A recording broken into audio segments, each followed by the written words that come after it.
สำหรับวิดีโอนี้แมนจะเป็นวิดีโอแนะนำวิธีการแต้มรัศมีแสงเพื่อกำหนดจุดที่เกิดรูปของวัตถุในกรณีที่วัตถุอยู่ห่างจากแวนในระยะห่างที่แตกต่างกันออกไปเนาะเดี๋ยวซึ่งในการแต้มรัศมีแสงฮั่นแม่นอาจารย์ก็ยังต้องได้นำใช้ทฤษฎีเกี่ยวกับการสะท้อนแสงของแวนกงสวดนี้ก่อนเนาะนำใช้มาแต้มเนาะซึ่งการนำใช้ฮั่นคืออาจารย์ได้บอกไปในวิดีโอก่อนนั้นนี่ว่าเราจะใช้รัศมีแสงใดขู่กับรัศมีแสงใดก็ได้ขอเพียงแต่เราต้องแต้ม2รัศมีแสงขึ้นไปเนาะเพราะว่าถ้าหากเราแต้มรัศมีแสงเดียวเราก็สิบ่เห็นจุดตัดกันของแสงเมื่อมันบ่มีจุดตัดกันเราก็บ่สามารถกำหนด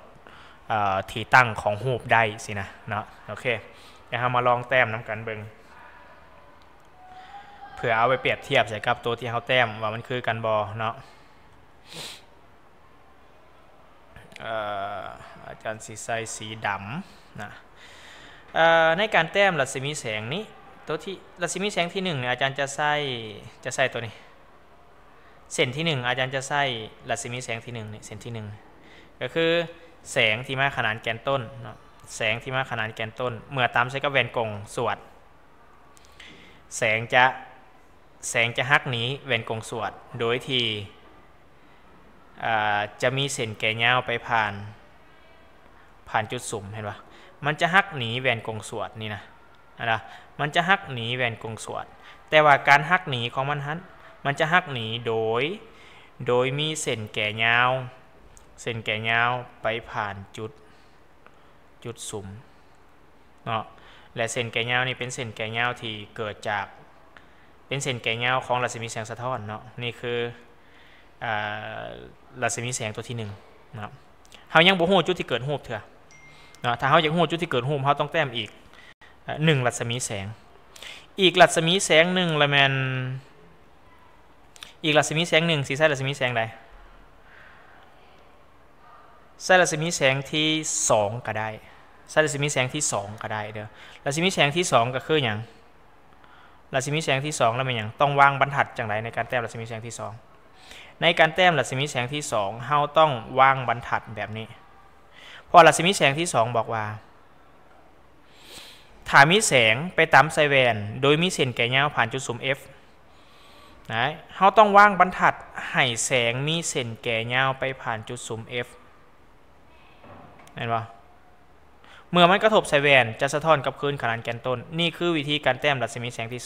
2แสงที่ไปตามไซแวนเห็นปะแสงที่ไปตามไซแวนแสงที่ไปตามไซแวนโดยมีเส้นแก่ยาวไปผ่านจุด F นี่เห็นปะโดยมีเส้นแก่ยาวไปผ่านจุด F แสงจะสะท้อนกับคืน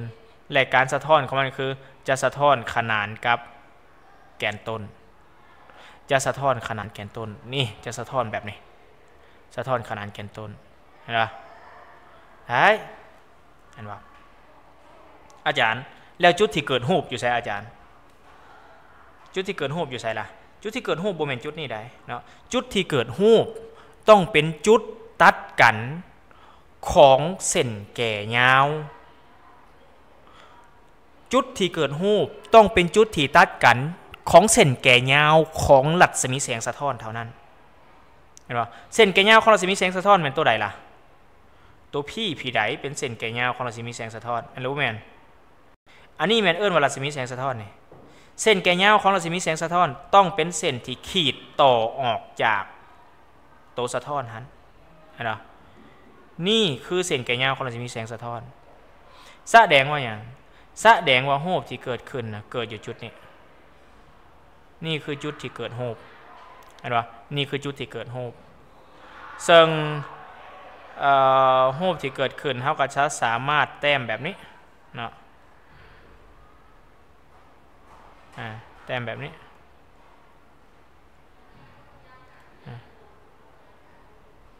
นี่คือรูปที่เกิดขึ้นนี่คือรูปที่เกิดขึ้นนี่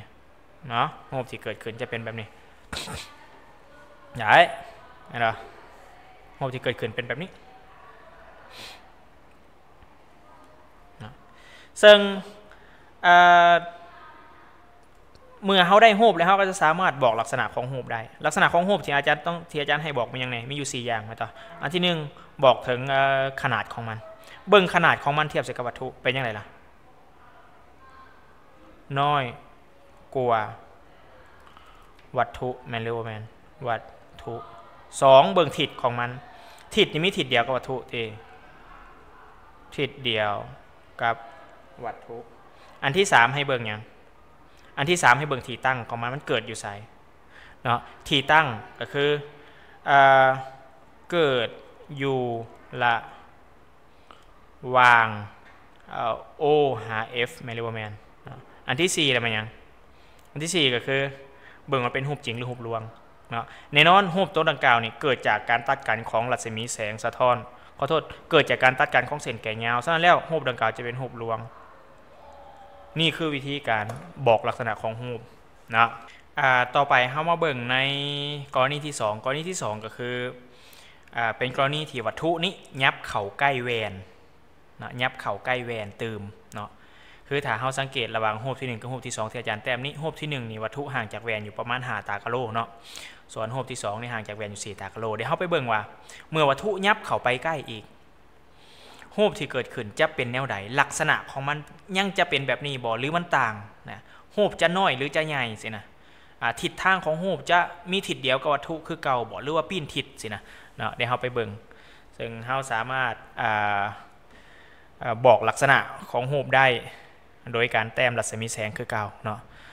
สำหรับครั้งนี้เหมือนอาจารย์จะลองใส่รัศมีแสงที่2กับรัศมีแสงที่3นะเพื่อให้เขาเห็นหลายๆแบบโอเครัศมีแสงที่2เขาก็ต้องวางจังไดวางบรรทัดจังไดวางแบบนี้ป่ะต้องวางแบบนี้เนาะรัศมีแสงที่2ไหนต้องวางแบบนี้ก็คือแสงที่ไปกระทบใส่แวนโดยที่มีเส้นแก่ยาวผ่านจุดสุมมันจะสะท้อนกลับคืนนี่คือการแต้มรัศมีแสงตัวที่2ต้องแต้มให้เส้นแก่ยาวของแสงไปผ่านจุดสุมเหมือนไปต่ำใส่แวนแสงจะสะท้อนกลับคืนโดยที่สะท้อนขนานจุดสุมขนานแกนต้นสินะนี่คือลักษณะการสะท้อนของแสงกรณีที่มันไปกระทบแบบนี้ได้เห็นป่ะนี่รัศมีแสงที่1เนาะอย่าลืมที่จะแต้มเส้นแก่ยาวของรัศมีแสงสะท้อนแน่เส้นแก่ยาวของรัศมีแสงสะท้อนก็คือเป็นเส้นที่ขีดต่อออกจากรัศมีแสงสะท้อนนี่คือรัศมีแสงสะท้อนเส้นที่ขีดต่อออกจากรัศมีแสงสะท้อนแล้วขีดเป็นเส้นขาดเขาเอิ้นเส้นแก่ยาวแล้วขีดไว้นะอันนี้เป็นรัศมีแสงที่2ตามทฤษฎีนี้นะบัดนี้เราไปเบิ่งรัศมีแสงที่ใดอาจารย์สิแต้มรัศมีแสงที่2คู่กับรัศมีแสงที่3เนาะเพื่อเบิ่งว่ารูปที่เกิดขึ้นเป็นยังไงแต้มรัศมีแสงที่3รัศมีแสงที่3จะแต้มยังไงล่ะเฮาก็ต้องแต้มโดยวางบรรทัดลักษณะนี้วางบรรทัดแบบนี้การวางบรรทัดคือวางให้เวลาที่เฮาขีดนี่นะต้องขีดไปผ่านจุดCสินะแต่ว่าเวลาขีดแท้เฮาจะบ่ได้ขีดตัดจังซี่เนาะเพราะว่าแสงเมื่อมันกระทบใส่แว่นมันจะสะท้อนมันจะบ่ได้ไปเลยมันต่อได้โอเคก็คือต้องวางแบบนี้นะแสงที่ไปกระทบใส่แว่นโดยมีเส้นแก่ยาวไปผ่านจุดCตัวที่3ได้เมื่อมันกระทบใส่แว่นเนี่ยจะสะท้อนกลับคืนนี่คือรัศมีแสงสะท้อนเมื่อมันตกใส่แว่นจะสะท้อนกลับคืนเนาะและนั่นคือรัศมีแสงสะท้อนโดยที่เมื่อรัศมีแสงสะท้อนเป็นอย่างนี้เส้นแก่ยาวของรัศมีแสงสะท้อนก็ต้องเป็นแบบนี้เนาะ เขาจะเห็นว่าอย่างเขาจะเห็นว่าเส้นแก่ยาวของพวกมันนี่ตัดกันอยู่จุดนี้แสดงว่ารูปที่เกิดขึ้นจะเกิดอยู่จุดนี้นี่คือจุดที่เกิดรูปนะนี่คือจุดที่เกิดรูปนี่คือรูปได้อันนี้เป็นรูปที่เกิดจากการตัดกันของเส้นแก่ยาวซึ่งเป็นเส้นแก่ยาวของรัศมีแสงที่2กับรัศมีแสงที่3ตามนี้นะรูปที่เกิดขึ้นเป็นยังไงบอกลักษณะก็คือน้อยกว่าวัตถุไม่รู้ว่าแมนอันที่2มาอย่างเรื่องทิศทางของมันทิศเดียวกับวัตถุแมนต่อทิศเดียวตัวนี้นะตัวที่3ในการบอกลักษณะให้บอกที่ตั้งของมันนะว่ามันตั้งอยู่ไสที่ตั้งของมันตั้งอยู่ไสตั้งอยู่ละวาง O หา F คือกันเนาะตัวที่4บอกชนิดของมันชนิดเป็นรูปจริงหรือรูปลวงเนาะซึ่งอันนี้มันเป็นรูปที่เกิดจากการตัดกันของเส้นแก่ยาวเนาะฉะนั้นแล้วรูปดังกล่าวจะเป็นรูปลวงนะอันนี้คือวิธีการบอกลักษณะรูปลวงจบอันนี้มันในกรณี2รูปเนาะ2รูปทำอิฐโอเคเบิ่งดูว่ามันโกงกับที่พวกเราได้แต้มบ่เนาะวันนี้ไปเบิ่งรูปที่3กับรูปที่4นะว่ารูปของวัตถุที่เกิดขึ้นเป็นแนวใดนะโอเควันนี้ครับไปเบิ่งรูปที่3กับรูปที่4รูปที่3ก็คือวัตถุนี่นะยับเข้ามาหาแหวนตื่มอีกและรูปที่4วัตถุยับเข้ามาใกล้แหวนตื่มอีกเดี๋ยวเฮามาเบิ่งว่าลักษณะรูปที่เกิดขึ้นเป็นแนวใดนะสำหรับ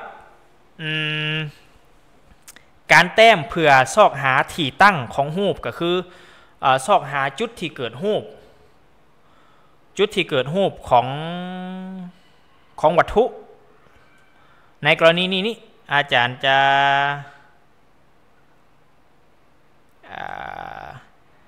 จะใส่รัศมีแสงได้ก็ใส่รัศมีแสงใดก็ได้เด้อแต่อาจารย์อยากใส่รัศมีแสงที่ต่างออกไปเพื่อให้เราเห็นหลายๆแบบสินะเพื่อให้เราเห็นหลายๆแบบโอเครัศมีแสงทำอิฐอาจารย์จะใส่ตัวที่3กับ4ซะอาจารย์จะใส่รัศมีแสงที่3คู่กับรัศมีแสงที่4นะเบิ่งว่ารูปที่เกิดขึ้นคือกันกับเฮาแต้มบ่เนาะได้รัศมีแสงที่3เป็นแบบไหนล่ะรัศมีแสงที่3รัศมีแสงที่มาตามแสวงกงสวดโดยที่มีเส้นแก่ยาวไปผ่านจุด C นั่นหมายความว่าเฮาต้องวางบรรทัดเฮาให้เส้นมันไปผ่านจุด C แบบนี้เนาะต้องวางแบบนี้นะโอเคแต่ว่าในการแต้มหันไลแมนให้เฮามายุดอยู่ที่แหวนเพราะว่าแสงนี่เมื่อมันกระทบแหวนมันจะยุดเด้เมื่อมันกระทบแหวนมันจะยุดแล้วมันจะสะท้อนกลับเนาะเมื่อมันกระทบแหวนมันจะยุดแล้วมันจะสะท้อนกลับซึ่งการสะท้อนกลับกรณีที่แสงมีเส้นแก่ยาวไปผ่านจุด C หันการสะท้อนกลับของมันจะสะท้อนกลับแบบใดจะสะท้อนกลับเส้นทางเดิมแมนหรือบ่แมนจะสะท้อนกลับเส้นทางเดิมสินะจะสะท้อนกลับเส้นทางเดิมนะมาตกกระทบแล้วก็สะท้อนกลับเนาะโอเคแล้วอย่างนั้นให้เฮาแต้ม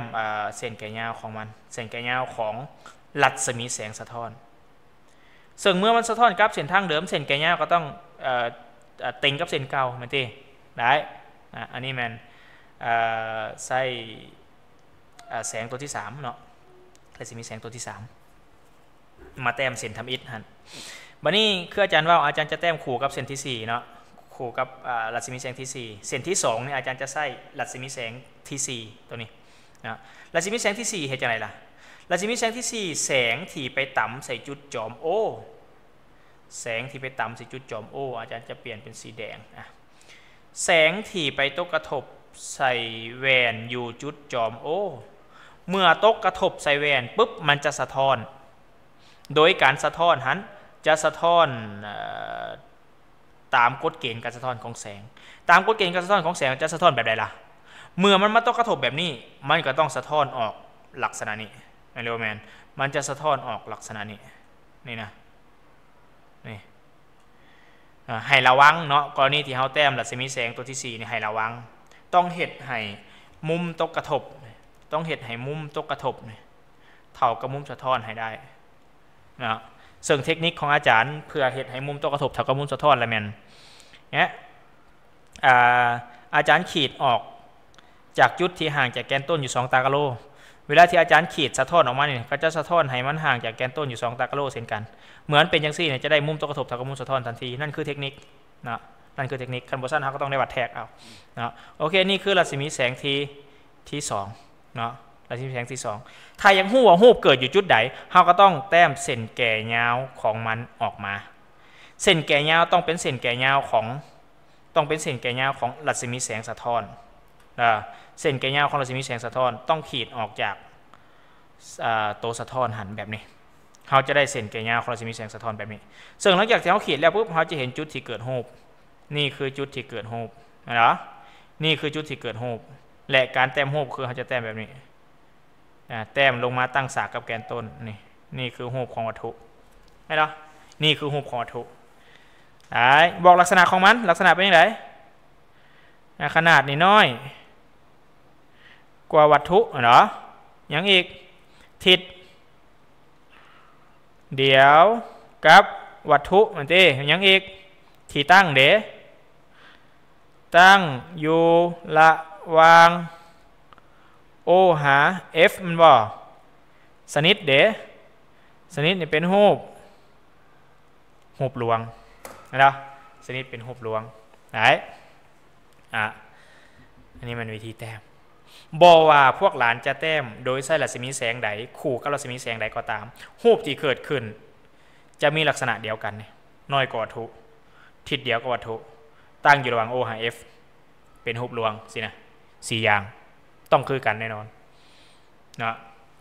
โอเควันนี้ไปเบิ่งรูปตัวที่4ตัวที่4เนี่ยอาจารย์จะใส่รัศมีแสงที่1กับรัศมีแสงที่4คู่กันซะเนาะเส้นที่1อาจารย์จะใส่รัศมีแสงที่1เส้นที่2ที่จับมาแต้มหันอาจารย์จะใส่รัศมีแสงที่4เพื่อให้เราเห็นหลายๆแบบเนาะโอเคลองไปต้อมแต้มรัศมีแสงตัวที่1ตัวที่1ละแมนแสงที่ขนานแกนต้นของเวนกงสวดเมื่อตั้มไซแวนจะสะท้อนหนีไหมต่อจะสะท้อนหนีโดยมีเส้นแก่ยาวไปผ่านจุดศูนย์ F เนี่ยมันจะสะท้อนหนีแบบนี้มันจะสะท้อนหนีแบบนี้โดยที่เส้นแก่ยาวของมันต้องไปผ่านจุด F โบแมนสะท้อนหนีแบบนี้ได้ขอโทษโบแมนสะท้อนหนีแบบนี้ได้โบแมนเส้นแก่ยาวมันบ่ได้ไปผ่านจุด F นี่สะท้อนบ่ถูกอย่างนี้นะแต่ที่การสะท้อนต้องให้เส้นแก่ยาวไปผ่านจุด F และนี่คือวิธีการแต้มย้ำแล้วย้ำอีกนี่นะอันนี้รัศมีแสงเส้นที่1นะวันนี้ตัวเส้นที่4วันนี้นะเส้นที่4แล้วแมนอาจารย์จะใส่สีนี้เส้นที่4เส้นที่4แล้วมันยังแสงออกจากวัตถุทุกเทื่อต้องแต้มออกจากวัตถุเด้อทุกเทื่อต้องแต้มออกจากวัตถุไปทบกระทบใส่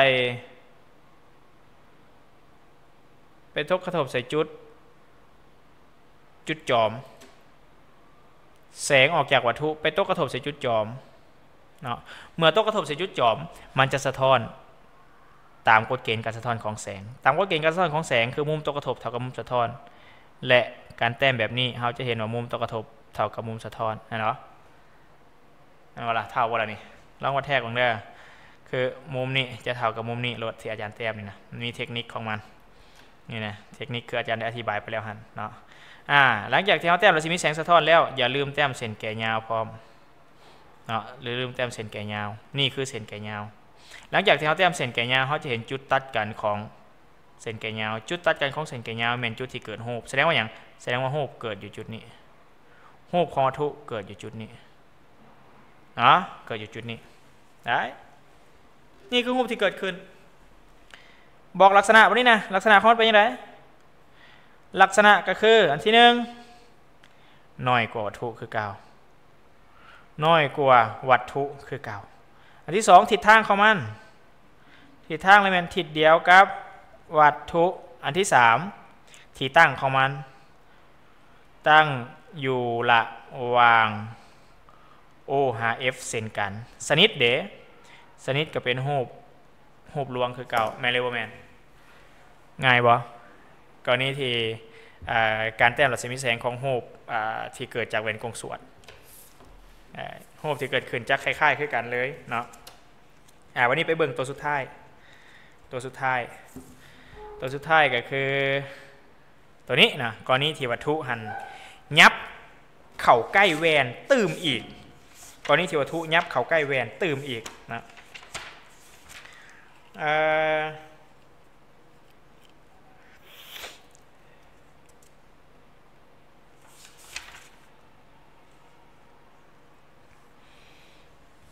โอเคมาเบิ่งกรณีที่วัตถุยับเข่าใกล้แหวนตื่มอีกเบิ่งว่ารูปที่เกิดขึ้นจะเป็นแนวใดเด้อ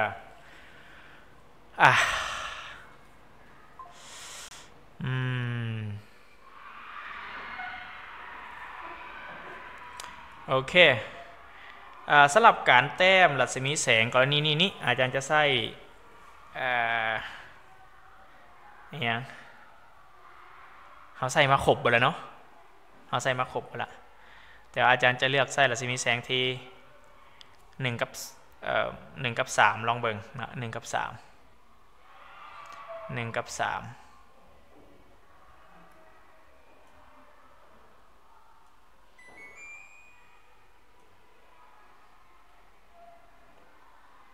กับ 3 1กับแต้มขนานออกมาเนาะหลังจากขนานออกมาแล้วเป็นยังไงแสงขนานกับแกนต้นเมื่อกระทบใส่แหวนจะสะท้อนหนีโดยที่จะมีเส้นแก่ยาวไปผ่านจุดสุม F เนาะมันจะสะท้อนหนีแบบนี้โดยที่มีเส้นแก่ยาวสะท้อนไปผ่านจุดสุม F นี่คือรัศมีแสงเส้นทบิดนะเส้นที่2อาจารย์จะใส่รัศมีแสงตัวที่3รัศมีแสงตัวที่3ก็คือรัศมีแสงตัวที่3ละแมนแสงที่ไปกระทบใส่แวนใส่สีอื่นเนาะใส่สีดำซะแสงที่ไปกระทบใส่แวนโดยมีเส้นแก่ยาวไปผ่านจุด C เมื่อตกกระทบใส่แวนแสงจะสะท้อนกลับคืนเนาะเมื่อมันมาตกกระทบใส่แวนแสงจะสะท้อนกลับคืนสินะนี่คือวิธีการแต้มนะแสงจะสะท้อนกลับคืนนะแล้วก็เฮาก็แต้มเส้นแก่ยาวของมันเส้นแก่ยาวของรัศมีแสงสะท้อนได้เส้นแก่ยาวของรัศมีแสงสะท้อนก็สิประมาณนี้นะหลังจากที่เฮาแต้มเส้นแก่ยาวเฮาจะเห็นว่าหยังเฮาจะเห็นว่าเฮ้ยมันตัดกันอยู่จุดนี้มันตัดกันอยู่จุดนี้แสดงว่าหยังแสดงว่ารูปของวัตถุที่เกิดขึ้นหันแมนเกิดขึ้นอยู่จุดนี้เกิดขึ้นอยู่จุดนี้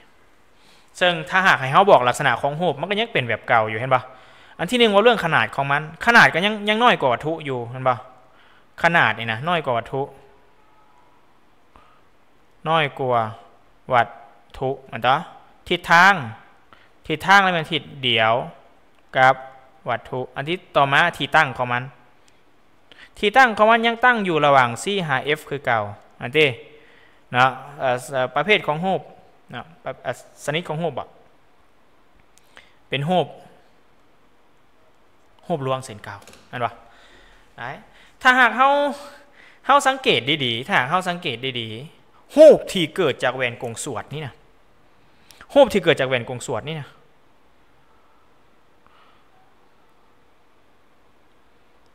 จะมีลักษณะที่คือกันเบิดเลยคือกันเบิดเลยมีลักษณะแบบไรอาจารย์น้อยกว่าวัตถุทุกกรณีไม่เรียกว่าแมนมีทิศเดียวกับวัตถุมันเป็นรูปลวงอีกสินะนั่นคือลักษณะโดยรวมของรูปที่เกิดจากแหวนกงสวดเนาะฉะนั้นแล้วเราสามารถสรุปไว้อย่างสิตัวนี้เป็นตัวที่เราต้องเขียนไว้เราสามารถสรุปไว้อย่างสิสรุปลักษณะของรูปที่เกิดจากแหวนกงสวดได้แหวนกงสวด ที่หนึ่งละแมนมีขนาดน้อยกว่าวัตถุสองทิศเดียวกับวัตถุสามเป็นรูปรวงเสมอนะเป็นรูปรวงเสมอรูปรวงตลอดอันเต้นะซึ่งอยู่ในปื้มหันเขาเจ้ากะได้สรุปไว้เช่นกันเบิ่งตัวที่เพิ่นสรุปไว้ละแมนเด้อคือกันบ่เพิ่นสรุปไว้อยู่หน้า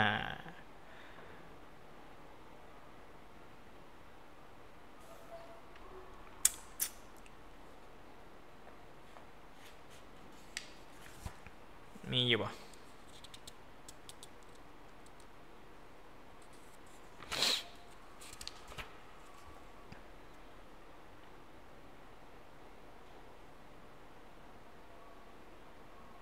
โอ้โบเห็นเนาะโบเห็นเพิ่นสรุปไว้แต่นั่นแหละคือข้อสรุปของรูปที่เกิดจากแหวนกงสวดเด้อไม่มีขนาดน้อยกว่าวัตถุน้อยกว่าวัตถุเสมอเป็นรูปร่วงเสมออีกมีจิตเดียวกับวัตถุเนาะอันคือลักษณะของรูปที่เกิดจากแหวนกงสวดเนาะคือให้เฮาแต้มรัศมีแสงให้มันเป็นเนาะหัวข้อต่อไปแม่นเฮาจะได้แก้บทเลขเนาะซึ่งบทเลขกาเป็นการซอกหาที่ตั้งของรูปที่ตั้งของวัตถุซอกหาขนาดของรูปขนาดของวัตถุนั่นแหละนะโดยการใส่สูตรอันบ่อันนี้แม่นการซอกหาที่ตั้งของรูปโดยการแต้มรัศมีแสงนะซึ่งในการซอกหาที่ตั้งของรูปหันนอกจากการแต้มรัศมีแสงแล้วเรายังสามารถซอกโดยการนำใส่สูตรซึ่งสูตรแม่นคือกันกับสูตรของแหวนกงรูปหันเนาะคือกันแบบใดอันที่หนึ่งละแมนนี่สูตรมี2สูตรที่อาจารย์ให้ a ขีด b ขีดส่วน ab เท่ากับลบ s ขีดส่วน s สำหรับแหวนกงสวดก็ใช้อันเดียวกันสูตรนี่นะสูตรที่2ละแมน1ส่วน f เท่ากับ1ส่วน s บวกให้1ส่วน s ขีด1ส่วน s ขีดเนาะจุดที่แตกต่างกันหน่อยหนึ่งระหว่างแหวนกงสวดกับแหวนกงรูปละแมนให้โน้ตไว้นี่จุดที่แตกต่างกันละแมนอย่างสำหรับแหวนกงสวดคือสำหรับแหวนกงสวดนี่นะแหวนกงสวดนี่ไล่เนี่ยสุมของมันนี่จะติดขาลบแหวนกงสวดได้ไล่เนี่ยสุมจะน้อยกว่า0เขาเอิ้นนะน้อยกว่า0น้อยกว่า0ก็คือติดลบเนาะระยะสุมของมันนี่น้อยกว่า0สำหรับแหวนกงสวดได้นะแต่สำหรับแหวนกงรูปสำหรับแหวนกงรูปสำหรับแหวนกงรูปแหวนกงรูประยะสุมนี่นะระยะสุมก็คือ f เนาะ f นี่นะใหญ่กว่า0นะแบบใดอาจารย์เจ้าหน่อยเขาจะไปเบิ่งอยู่ในบทเลขพุ่นเนาะเดี๋ยวจะอธิบายให้ตื่มอยู่ในหันเนาะอันนี้มันเป็นบทเรียนอันที่1แล้วเขาเว้าถึงลักษณะของแหวนกงสวดเนาะอันที่2แล้วเขาเว้าถึงการสะท้อนแสงของแหวนกงสวดอันที่3อยู่ในนี่ที่เขาได้เรียนกันในมื้อนี้แหละแม่นการแต้มรัศมีแสงเพื่อกำหนดที่ตั้งของแหวนกงสวดนั่นเองนะพร้อมทางการบอกลักษณะของรูปที่เกิดขึ้นนำว่ามันเป็นจังไดเนาะสำหรับวิดีโอมีแมนเบิร์ดสำนี้เนาะอย่าลืมที่จะจดเอาให้เบิร์ดทุกอย่างนะ